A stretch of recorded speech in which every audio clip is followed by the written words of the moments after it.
कि यो मुलुक मा संघीयता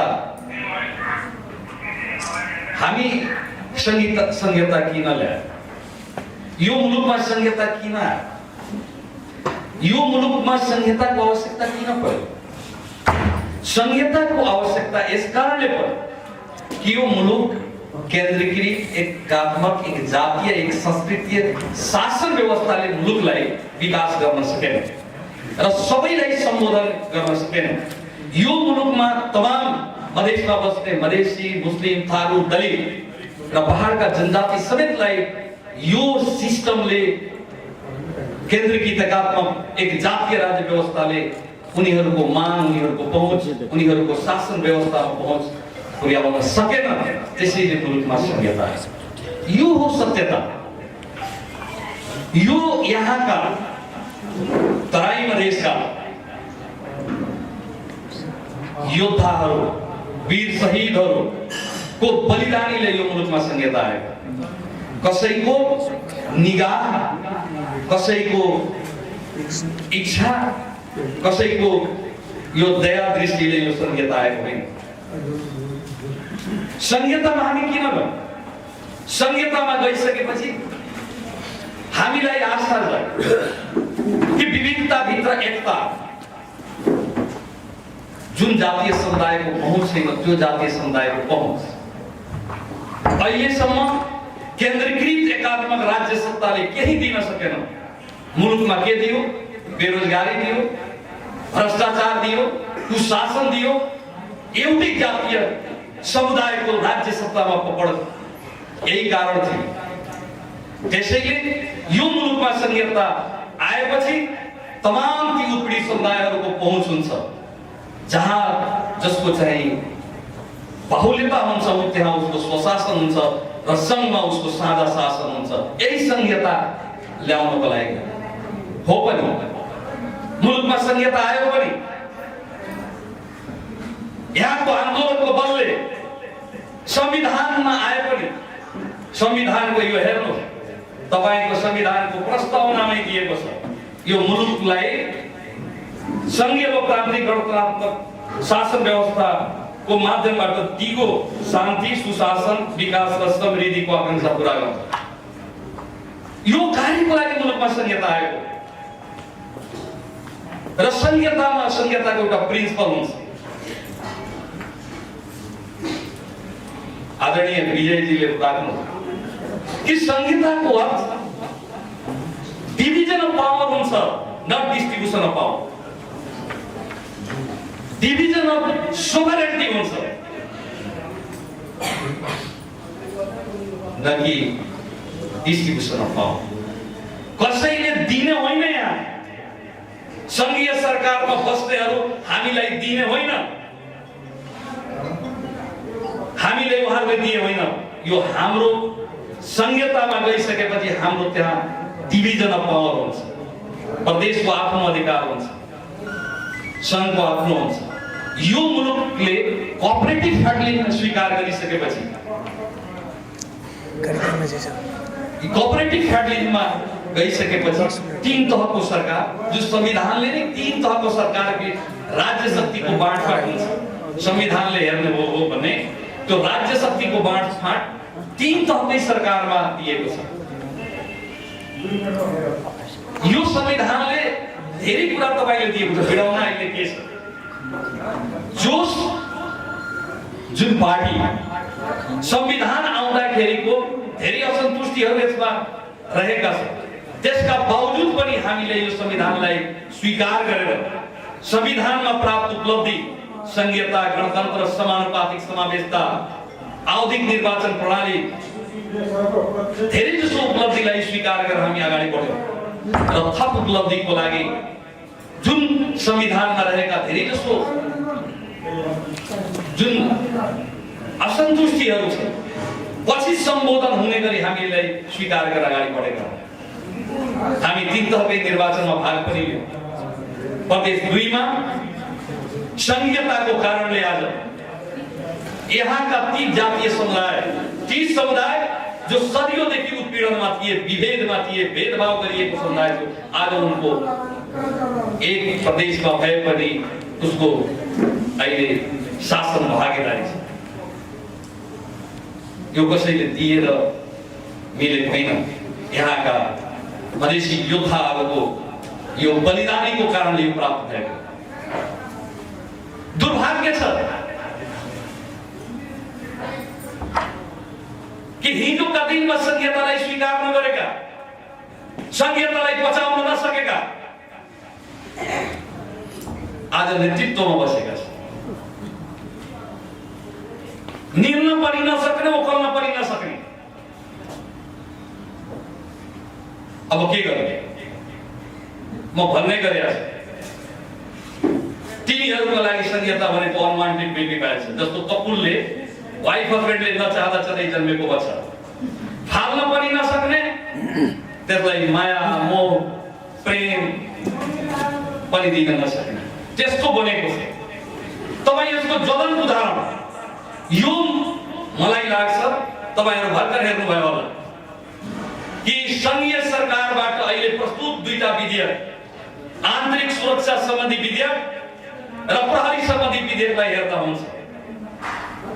आन्तरिक सुरक्षा सम्बन्धी विधेयक यो संविधानको भावनाको विपरीत छ, संघीयताको मर्मको विपरीत छ। यो मुलुकमा संघीयता नचाहने, संघीयतालाई बचाउन नसक्नेहरूले ड्राफ्ट गरेको एउटा मसौदा हो त्यो विधेयक, अरु केही होइन। अरु केही होइन। संघीयतामा भर्खर कुरा नेपाली कांग्रेसका उपसभापति विमलेनजी राख्नु, प्रहरी प्रशासन बिना संघीयता हुन्छ? यो मुलुकको पहिलो देश हो जहाँ संघीयता छ। प्रहरी प्रशासन यो मुलुक ये तपाईं हेर्ने हो भने संविधानको धारा तपाईको 268 मा हेर्नु, प्रदेश प्रहरी को गठन गर्ने अधिकार। तपाई अनुसूचीमा हेर्नुस्, अनुसूचीको 1 नम्बरमै प्रदेश प्रहरी प्रशासन र शान्ति सुरक्षाको जिम्मा छ। अब शान्ति सुरक्षाको जिम्मा कसलाई दिँदैछ? प्रमुख जिल्ला अधिकारीलाई। म तपाईलाई सोध्न चाहन्छु, शान्ति सुरक्षाको जिम्मा प्रदेश सरकारको हुने अनि चाहिँ प्रमुख जिल्ला अधिकारी जसलाई संविधानले चिन्दैन, समानान्तर सरकार चलाउनको लागि, समानान्तर सरकार एउटा त्यहाँ पनि संघमा पनि सरकार र अर्को प्रदेशमा पनि सरकार चलाउनको लागि अहिले जुन किसिमको विधेयकको मसौदा अहिले सदनमा प्रस्तुत गरिएको छ, माननीय जीवहरूलाई प्रमुख प्रतिपक्षी दलका नेता, नेपाली कांग्रेसका नेतागणलाई म रिक्वेस्ट गर्न चाहन्छु, तपाईहरु र सत्ता पक्ष जो संविधान र संहिता विरोधी रहेछ भने नेकपाका नेताहरू पनि त्यसको विरुद्धमा चाहिँ तपाईको संशोधन प्रस्ताव दर्ता गराउनु पर्छ। यो संहिता विरोधी हो, संविधान विरोधी हो। यसले संहिता कार्यान्वयन हुन सक्दैन। यो मुलुकमा संहिता आइसकेपछि संहितालाई कार्यान्वयन कसरी गर्ने यतातिर सिंहदरबारमा बस्नेहरूको ध्यान पुग्नु पर्छ। संहिता कसरी कार्यान्वयन हुने? यदि कसैले सोच्छ कि संहितालाई हामी पङ्गु बनाएर, प्रदेशलाई पङ्गु बनाएर एउटा विकास युनिटको रूपमा यदि खडा गरेर यो मुलुकमा संहिता कार्यान्वयन गर्नेपट्टि उसको चाहिँ मनसाय होला भने अन्य प्रदेशलाई स्वीकार हुन सक्छ, तर प्रदेश 2 को सरकारलाई स्वीकार हुन। प्रदेश 2 को सरकार यो मुलुकमा संहिता ल्याएको हो र संहिता कार्यान्वयन गर्नको लागि, संहितालाई स्थापित गर्नको लागि र संहिताको मूल स्पिरिट, मूल भावनाको अनुसार अगाडि बढ्नको लागि प्रदेश 2 को सरकारले सडकमा पनि विरोध गर्छ, सदनमा पनि विरोध गर्छ र तपाईको कोर्टमा पनि, कन्स्टिट्युशनल बेन्चमा पनि सरकारको तर्फबाट मुद्दा हालेर अगाडि बढ्छ। त्यो कसैले भन्ने बित्तिकै त्यसबाट हामीलाई फरक पर्दैन। हजारौं मधेसीहरूको शहीदबाट आएको यो मुलुकमा संघीयता हो। कसैको दया दृष्टिले आएको होइन, कसैको इच्छाले आएको होइन, कसैले माया मोहले आएको होइन। यो मुलुकमा यो समुदायको बलिदानीले आएको छ। संघीयताप्रति अहिले पनि तपाईँ हेर्नुहोस्, कुनै पनि संघीय मुलुकमा त्यहाँको शिक्षा, स्वास्थ्य, सिंचाई, कृषि यी सबै प्रदेशको क्षेत्राधिकार भित्र पर्छ। तपाईँ हेर्ने हो भने हाम्रा पार्टीका नेता माननीय उपेन्द्रजी हुँदाखेरि धेरै जसो कार्यालयहरू त आइसकेका छन्, स्वास्थ्यका धेरै कार्यालयहरू हामी प्राप्त गरिसकेका छौँ। तर त्यही चाहिँ अब जिल्ला 75 जिल्ला धेरै जसो हस्पिटलहरू प्राप्त गरिसकेका छौँ। मलाई लाग्छ कि त्यो रेसियोमा पनि हामीले प्राप्त गरेको भए अन्य कार्यालयहरू हामीले अहिलेसम्म तत्कालको लागि हामीले केही गुनासो हुने थिएन, केही गुनासो हामीले त्यति थिएन। तर शिक्षाको जिल्ला शिक्षा कार्यालय अहिले चाहिँ संघीय सरकारले अब त्यसलाई लिन खोजेको छ। जिल्ला शिक्षा कार्यालय संघीय सरकारले त्यसलाई नीति तय गर्ने त प्रदेश सरकारले गर्ने के? सीटीभीटी संविधानको तपाईँ हेर्नु, संविधानको अनुसूची तपाईँ 6 मा हेर्ने हो भने तपाईको यहाँ दिएको छ प्रदेश विश्वविद्यालय उच्च शिक्षा पुस्तकालय र संग्रहालय सीटीभीटी देखि लिएर सबै प्रदेश सरकारको ज्युरिडिक्सन भित्र कुरा हो, क्षेत्राधिकार भित्र कुरा हो। तर के हुँदैछ, सबै केन्द्रमा वनको पनि अहिले कार्यालय हामी नै डेफो सरुवा गर्दै हुन्छ। केही समय पहिले डेफोहरू पनि आएका थिए, एउटा सर्कुलर आएछ, अब हामी नै गर्ने। सिंचाईका कार्यालयहरूलाई हेर्ने हो भने नारायणी, बागमती, कमला अहिले चाहिँ सँगले राख्ने, मत्स्य अहिले पनि जनकपुरमा रहेको त्यो कार्यालय छ, त्यो पनि सँगमा राख्ने। यो के हो? के संघीयता कार्यान्वयन गर्न, संघीयता कार्यान्वयन गर्न के खोजिएको हो र? यो पीडा मेरो होइन मात्र। तपाईहरुलाई लाग्छ होला कि यो पीडा प्रदेश 2 को मात्र हो। प्रधानमन्त्रीजीसँग भेट हुँदाखेरि 7 वटै प्रदेशका मुख्यमन्त्रीहरू यी पीडाहरू लाग्छ। संघीयतामा गइसकेपछि अब मुलुकलाई समृद्ध र विकसित गर्नु छ, मुलुकलाई मुलुकको विकासको गतिलाई अगाडि बढाउनु छ, विकासको गतिलाई अगाडि बढाउनु छ भने त्यसलाई संघीयतालाई कार्यान्वयनपट्टि जानुपर्छ। हिजोका गल्तीलाई स्वीकार गरेर अब नयाँ बाटो कसरी चाहिँ निर्माण गर्न सकिन्छ त्यतातिर जानुपर्छ। के कसैले लाग्छ होला ह्याङओभर होला, 240 वर्ष केन्द्रीकृत एकात्मक राज्य सत्ता सञ्चालन गर्नेहरूको ह्याङओभर होला। अब भाषणमा त सिंहदरबारको सिंह गाउँ गाउँमा पुर्याउने, दरबार त्यही सिंह भित्रै पुर्याउने के भाषण।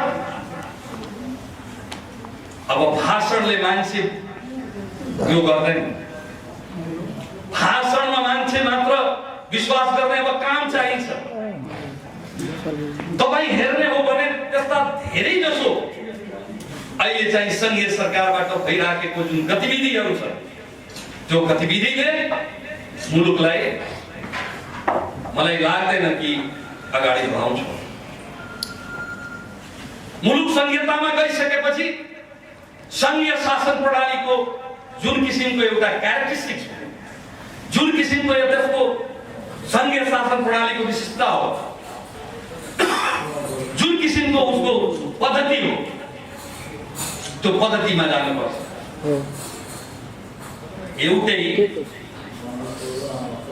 पशुला हाँसको चाल चल्न थालेपछि के हुन्छ? त्यो विकास गर्छ। र कसैले ठान्छ होला 1-2 जना मुख्यमन्त्री तपाईँ भएर त मात्र यो प्रहरी प्रशासन यो सबै भइराखेको छ भन्दाखेरि के यो अर्को प्रदेश हो र अर्को देशको भूभाग हो कि? यो मुलुकमा या मधेसीहरूमा राष्ट्रियता छैन? आज मुलुकमा जति राष्ट्रियता, राष्ट्रप्रतिको प्रेम मधेसी जनतामा छ भने त्यो तपाईको दाउरा सुरुवाल र टोपी लगाउनेहरुमा छैन। यो सब मुलुकका कुनै यस्तो काम जो यहाँका बस्ने मधेसीहरू, यहाँका बस्ने जुन यी समुदायका व्यक्तिहरू गरेका छैन। वास्तविकता यही हो। हामी चाहन्छौँ कि तपाईँ संहितामा जे कुरा लेखिएको छ, यो संविधानमा जे कुरा दिएको छ, त्यसलाई अक्षरशः पालन गर्नुहोस्। तपाईको पनि कल्याण छ, हाम्रो पनि कल्याण छ। तपाईको पनि त्यसमा भलाइ छ, मुलुकको पनि भलाइ छ। 54-55 लाख जनसङ्ख्या बसोबास गर्ने तराई मधेस यदि मानवीय विकास सूचकाङ्कमा सबभन्दा पछि रहन्छ भने यहाँका देशका मानवीय विकास सूचकाङ्क अगाडि बढ्न सक्दैन। गरिबी, पिछडापन, अशिक्षा, स्वास्थ्य अवस्था खराब, यदि प्रदेश 2 का 54-55 लाख जनसङ्ख्या त्यसबाट पछि रहन्छ भने मुलुक समृद्ध र विकसित र सुखी र खुशी नेपाली बन्न सक्दैन। यो सबैले बुझ्नुपर्ने कुरा हो। त्यसैले यो मुलुकमा संविधानले जे कुरा दिएको छ, हामी भन्दैछौँ तपाईँ हामीलाई अलि बढी अधिकारको पनि कुरा गरेर होइन। संविधानमा जे कुरा तपाईलाई भनौँ कि यो संविधानको यो हामी चुनाव भन्दा पहिले, हाम्रो सरकार गठन भन्दा पहिले तत्कालीन मुख्य सचिव सोमलाल सुवेदी को अध्यक्षतामा गठित समितिले दिएको महिनौं लगाएर तयार गरेको अनबन्डलिङ रिपोर्ट अहिले पनि प्रधानमन्त्री कार्यालयको वेबसाइटमा छ। विज्ञहरूले दिएका रिपोर्ट त्यो किन प्रधानमन्त्रीजी लगायतका मन्त्रीहरू पढिराखेका छैन? पूर्व प्रधानमन्त्री सुशील कोइरालाको अध्यक्षतामा गठित संहिता कार्यान्वयन गर्ने जुन समिति छ त्यसले दिएको रिपोर्ट किन अहिलेको सरकारका मन्त्रीहरू पढ्दैन? पढ्नुपर्छ। यदि कसैले ठान्छ कि हामीसँग बहुमत छ, हामी जे गर्दा पनि हुन्छ, मुलुकमा द्वन्द्व, स्थिरता र अशान्तिलाई कसैले रोक्न सक्दैन। यो सबैले बुझेको हुन्छ, सबैले बुझ्नुपर्छ। अहिले तपाईँ भर्खर कुरा आयो, म किन भन्दैछु? हामीलाई आवश्यकता छ कर्मचारी, हामीलाई आवश्यकता छ ऐन कानुन। एक त आफै नबनाउने, अरूले बनाउँदाखेरि दुनिया कमेन्ट गर्ने, कर्मचारी नपठाउने, जो कर्मचारी इन्ट्रेस्टेड छ, आउन चाहन्छ, केही गर्न चाहन्छ, उसलाई नपठाउने, न आउने कर्मचारी, बुढो कर्मचारी, रिटायर हुने कर्मचारीहरूलाई पठाएर चाहिँ जहाँ त्यहाँ जा। यो मानसिकताले के प्रदेशमा कसरी विकास निर्माणको काम हुन्छ? एक चाहिने पोलिटिशियन्सहरू पोलिसी मेकिङको काम गर्छ। हामी पोलिसी मेकिङको काम गर्छौँ। हामी नीति कार्यक्रम ल्याउँछौँ, बजेट ल्याउँछौँ। त्यो नीति कार्यक्रम बजेटलाई कार्यान्वयन गर्ने निकाय नै कर्मचारी हो। ब्युरोक्रेट कुन बेला कहिले कर्मचारी यहाँका सचिव सरुवा हुन्छ मुख्यमन्त्रीलाई थाहा हुँदैन। कुन बेला कुन सचिवलाई बिदा स्वीकृति गरिन्छ मुख्यमन्त्रीलाई थाहा हुँदैन। के तपाईलाई लाग्छ यो नजानेर भइराखेको होला र? यी सबै जानेर भइराखेको छ। जे यो मुलुकमा संघीयता सस्टेन हो भने 250 वर्षदेखिको निकलमा बनिरहेको संघीय सरकार, केन्द्रीय सरकारको निकलमा पुग्छ र हामी चाहिँ हाम्रो सबै कुरा अवगुणहरू थाहा पाउँछ। मान्छे यो सोच छ। त्यसैले संघीयतामा गइसकेपछि एउटा विकास युनिट, हिजोका दिनमा 5 विकास क्षेत्र थियो, अहिले पनि 7 विकास क्षेत्रहरू हो। संघीयता विकास क्षेत्र होइन।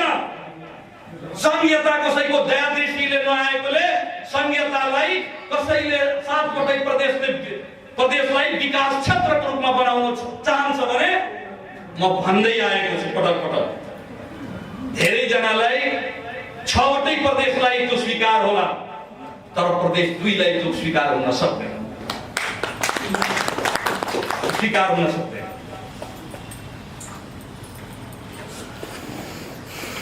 त्यसैले यहाँ धेरै कुराहरू यस्ता छन् तपाईलाई हिजोका दिनमा एकचोटि त्यस्तो पनि कुरा कि यस्ता पनि अधिकारहरू छन्। धेरैजना हाम्रो पनि ध्यान उता पनि ध्यान सबै धेरै जसो यी सबै कसरी आयो त यस्तो भन्दाखेरि के हो? हामी सबै मिलेपछि मात्र नेपाल समृद्ध हुन सक्छ, हामी खुसी हुन सक्छ। म दुई चारवटा कुराहरू राख्न चाहन्छु। यो अहिलेको अवस्थामा ईमानदारीका साथ संघीयता कार्यान्वयनको विकल्प छैन। संघीयता कार्यान्वयनबाट नै मुलुक समृद्ध हुन सक्छ, विकसित हुन सक्छ। हामी सबैको भलाइ छ, केन्द्रको पनि भलाइ छ, संघको पनि के अरे प्रदेशको पनि छ, स्थानीय तह। हामी जब कानुन बनाउँछ एक त आफै नबढ्ने, बढ्न लाग्दाखेरि कसरी रोक्ने?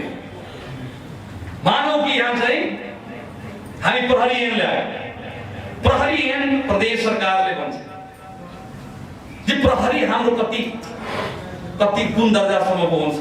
तपाईँ बिहारमै जाने हो भने 4-5 तपाईँ आइजिपी हुन्छ, त्यसको प्रमुख डिजिपी हुन्छ एउटा स्टेटमा। यहाँ किन हुन सक्दैन? 7वटै प्रदेशमा 7वटा आइजिपी र सेन्टरमा डिजिपी किन हुन सक्दैन? त्यो सोचको कुरा हो। प्रदेशले आइजिपीसँग चलाउने, प्रदेशले यो गर्ने, तर संविधानले त्यो भन्दैन। यहाँ डीएसपी सम्म तपाईँ चलाउने, 2nd क्लाससम्म। तर शान्ति सुरक्षाको जिम्मा आयो भने हाम्रो प्रतिनिधि रहेको छ त्यहाँ, जस्तो दरबारबाट हुप्र हुन्छ नि, अहिले हुप्र भइरहेको हुकुम प्रमाणी त्यहाँबाट आउने यो हाम्रो जुन प्रतिनिधि रहेछ प्रमुख जिल्लाधिकारी, त्यसले चाहिँ आदेश दिए अनुसार गर्ने। अहिले आन्तरिक सुरक्षा जुन सम्बन्धी जुन विधेयक हो त्यसको मनसाय चाहिँ यहाँको गृहमन्त्री भन्दा ताकतवर प्रमुख जिल्लाधिकारीले बनाउने। यो कहाँको लोकतन्त्र, कहाँको संहिता, कहाँको गणतन्त्र, कहाँको मानव अधिकार, कहाँको क्षेत्राधिकार? सानो सानो घटना हुँदा यो प्रदेशमा हामी चाहिँ जवाबदेही पर्छ, हामी जिम्मेवारी लिनुपर्छ। सदनमा कुरा उठ्छ, सडकमा उठ्छ, आएर डेलिगेसन आउँछ, तर हामी कतै भन्ने मन्त्रीज्यू, गृहमन्त्रीज्यू यस्तो भएछ, तपाईँ आदेश हाम्रो महान प्रमुख जिल्लाधिकारीले दिइदिनु, उहाँले हेरिदिनुहुन्छ आदेश, तपाईँ बक्सियोस्। के त्यो बनाउन खोज्या हो र? यो सरकार हो। सरकार भनेको जहाँ बन्दुक हुन्छ, जहाँ कलम हुन्छ, जहाँ पैसा हुन्छ, त्यो सरकार हो। सरकार भनेको बिना बन्दुक, बिना कलम, बिना पैसाको हुँदैन। सरकार भनेको त्यो हो। सरकार भनेको संघीय सरकारको विकास युनिट होइन, विकासको इकाइ होइन।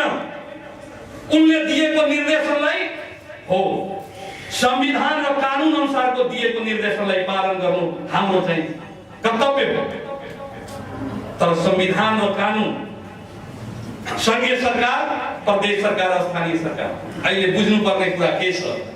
म स्थानीय तहका आदरणीय नेतृत्वहरू हुनुहुन्छ, उहाँले भन्छ यो संहिता नभएको भए कि आज जुन पालिका 20 लाख 25 लाख पाउँदैन थियो, आज त्यो करोड पाइरहेको, 20-25 करोड 50 करोड पाइरहेको।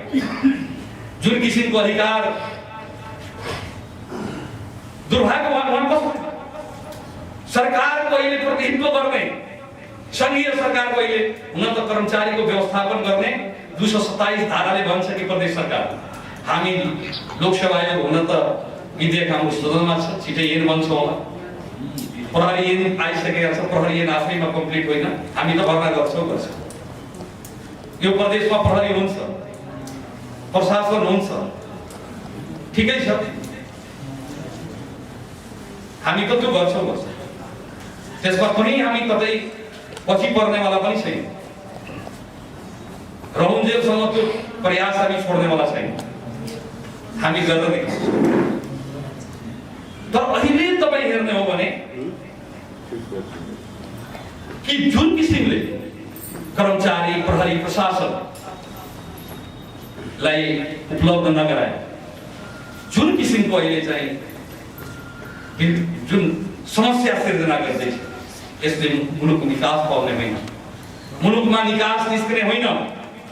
त्यसैले म भन्न चाहन्छु, संघमा बस्ने, प्रदेशमा बस्ने र स्थानीय तहमा बस्ने, यो मुलुकमा कोअपरेटिभ फेडरलिजम आइसकेपछि, सहकारी संघीयता आइसकेपछि, सबैको क्षेत्राधिकार पुगिसकेपछि, 3 तहको राज्य शक्तिको डिभिजन 3 तहभित्र हुनेछ भनेपछि एकजनाले अब एकातिर भन्छ सरकार, एकजनाले बढाइ तपाईँ कर्मचारी नियुक्त गर्ने नगर्ने, सरकार हो भने उसले राख्न पाउने कि नपाउने? हुन त संविधानले भनेको छ कि कर्मचारीको व्यवस्थापन हामीसँग लोकसभा नभएर हामी गर्न नसकेको। तपाईँ सरकार मान्नुहुन्छ भने त्यहाँका त्यो किसिमको सरकारको क्षेत्राधिकार, सरकार भनेको के सिंहदरबारमा बस्नेहरूको मात्र सरकार हो यो मुलुकमा?